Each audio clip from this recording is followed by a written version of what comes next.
I think there are reforms that we could have. We can bring forward John Brennan, James Clapper, but will they be honest when they have a history of dishonesty? I don't know if that can possibly happen. But one way we can get to the truth is we can ask President Trump to declassify some of this material. So I'm sending a letter to President Trump, and I'm going to ask him to declassify all the communications that had anything to do with people making a decision to put forward this Russian dossier and to begin a counterintelligence operation against President Trump.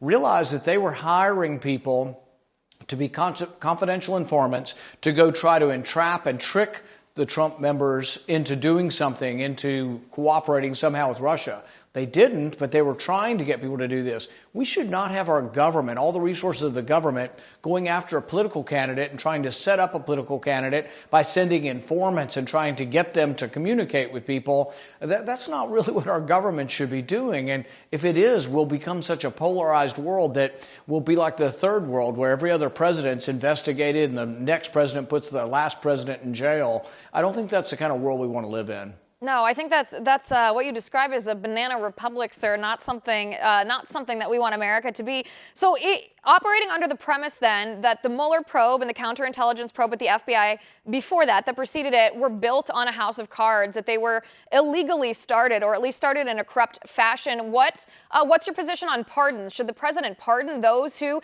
did admittedly commit crimes but should not have been targeted based on an illegitimate probe to begin with?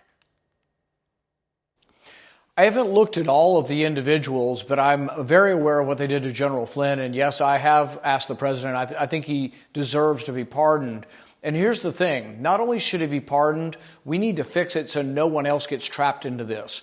We spy on foreigners, but we do it with a less than a constitutional standard, meaning that you don't call a judge if you want to spy on the Russian ambassador. They just do it. And it's kind of expected. They spy on our ambassador too. We spy on theirs. We listen to their phone calls if we're able to.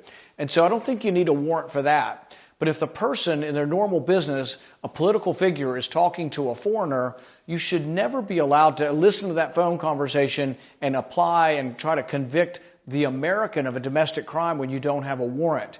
Because this could happen to anybody. Let's say you're a big donor or a supporter of President Trump and someone in the FBI doesn't like you. They could go down through the FISA database, and if you're an international businessman or woman and you've been talking to people overseas, they can listen to your phone call. They could bring you in, quiz you about your phone call, and if you have anything inconsistent that you say about your phone call, which might be 3 months ago or 3 years ago, then you can be put in jail for lying to the FBI. That's not the kind of world we want to live in either.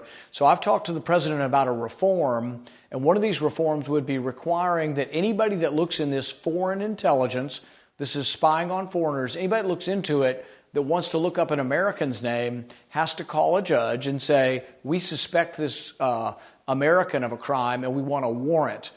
You can look at Americans' data, but you have to have a warrant first. If we don't have that protection, this enormous FISA data bank just becomes a treasure trove for mischief for partisans like Brennan and Clapper and Comey.